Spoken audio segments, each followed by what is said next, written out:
Hey guys, this is a quick review of the Potensic USB endoscope. This little USB endoscope here comes with a little cord like this. You do have this long USB cable here. This cable is roughly about 5 meters, which is about a little bit over 15 feet. At the end here of the USB dongle, you have here, this is not a button, it's just a little click. I don't understand what's the point of it. Over here you actually have a little slider, and this is designed to adjust the LED. And at the other end you have the metal pieces here, and this is where the camera is. This camera claimed to be 5 megapixel, but it's really, I think the sensor is like a VGA sensor, and inside is 6 low LED here. It also comes with a tiny little 3.5mm CD, and you do need one of those regular CD drive to install the software.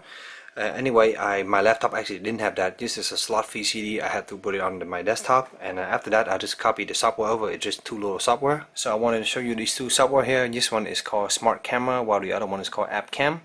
And both of them does pretty much similar thing. So when you plug in the camera, basically it's ready. It's like a USB camera. It installs a little driver. It's pretty much a webcam with a really long cable and a durable end here. So I'm just gonna turn it on here. I'll show you a little light. There's the light, and I get that bright, and that's bright enough to go into any small spot and lit up the whole area. So anyway, the software here is pretty simple. I'm gonna go ahead and launch it for you here. I'm gonna start one up. Just a little crappy one here. It's called App Cam. And this one here actually will start with my webcam sometimes. So I'm gonna go ahead and pick here, show you integrated. I'm gonna go to the endoscope. So you can see here, this one come up and it will start up with the little webcam, because it's just a software to pick up the device, and you can just pick here the endoscope. So I'm gonna go ahead and pick the endoscope here, and then you will see now that is the feed of the camera, and it's a pretty live feed. You can see pretty fast.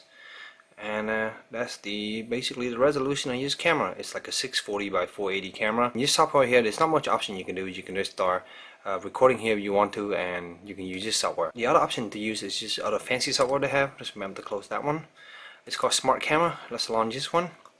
And this one is a little bit more fancy. It has a lot more option. So you can see here, you can take a picture, for example, and then you can also then they show the picture right there. There's the picture. Just like that, pretty crappy resolution. This camera has a very close 6 centimeter focus and distance, and it goes to infinity, but at infinity it doesn't look that good. So it's really for close-up, and it works quite well in that regards. So let me show you again. I'm going to go back to the video here, and on the setting here you have a bunch of different settings. You can see here you can pick the device, of course the integrated camera, endoscope. It also supports the Wi-Fi endoscope, which is another version that Potensic make. Anyway, you can pick a recording method, AVI or SFS, which is an old file format, and then you can pick different recording rendering. Right now I'm just using the Video Mixer 9, and then you have the different compressor here. Pretty standard stuff, but it's really old Windows stuff, nothing new. You don't get HDR264, nothing else just here.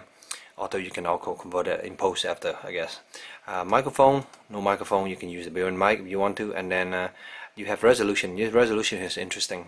So right now it's 30 frames per second at 640 by 480, and then you can go all the way down to I think 320 by 240. It's also 30 frames per second. The highest you can go is 720p, which is 1280 by 720p, and at that rate is 30 frames per second. Let me show you. And it's a little bit stutter, but not too bad. It's still pretty smooth, I guess. And can I show you a video here?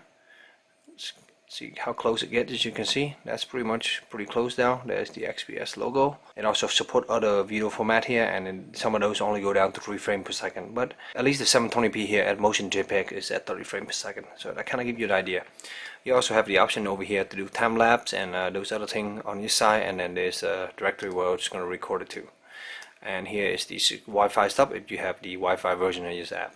I do want to mention that it does come with a little user menu in English and in Chinese, and the user menu is pretty simple, just telling you how to use the app, and there are some accessories which I'm going to show you right now.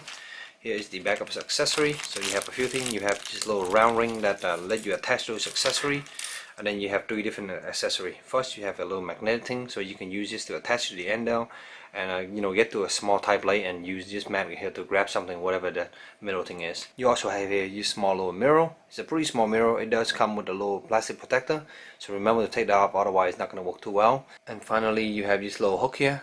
You can see this little hook here, you can use that to hook something, in that whatever that small space you're trying to get to. The menu doesn't really mention this, and even I look around online, didn't really see anything, but it took me a while, like 10 minutes to figure out how to install this. So it's actually pretty simple to install this. You see this little opening here. You want to slide that into here, And you can see on here there's a little hole right now, and that's how you will mount some of these accessories. So what you want to do is you want to slide this guy into here like that, into that little area. You will turn it to find that little hole. So you hook it into that little hole like that, and then you just push this back and that lock it in place. So that little thing is hooked into place and it's very secure now, as you can see, and then that is hooked into place, and that hook is now in the picture, so you can actually see that. And if you're trying to go to a little tight space, you can actually pull it out. I have here a little PVC pipe that's basically simulating a really long tube, so I can insert this in a little tube right here, just like that, and then you can go down, you know, reach whatever space you need to and see whatever you need to see, and then just, you know, pull it out. You can see here the USB cable itself is a pretty thick USB cable, so you can pull down to those little small plate. Of course, the whatever place you put it down has to be bigger than this head, of course. This head is also made out of metal. It's a little bit heavy, which make it easy for you to insert to those plates, and then, you know, the weight here will pull the cable down, and you can kind of push it down because the cable is kind of tough. The other thing is that it has to be kind of made out of metal, because these LED, there are 6 of them, very small LED, they do get kind of warm, and the whole unit here actually get a little bit warm, and that metal there is going to dissipate that heat. I found that even in moisture situation, like I was actually playing around sticking this in my mouth, you know, it didn't fuck up the lens or nothing like that, so that's very good. So overall, for about 20 bucks, this is a pretty cool little device if you're trying to work on your cars, or you're trying to get into those small areas trying to figure out what's going on. You can use this little device here. You do need a computer, you have to use a laptop here. That's what I have here, and it's a pretty long cable you can access and look down though. So even at 720p the quality is okay. I guess it used the sensor and kind of interpolate the pixel, so to get you that nice high resolution. So I hope you showed a little review. I hope you in your purchase decision. If you have any questions, let me know in the comment below, and as always, stay tuned for future review. Thank you.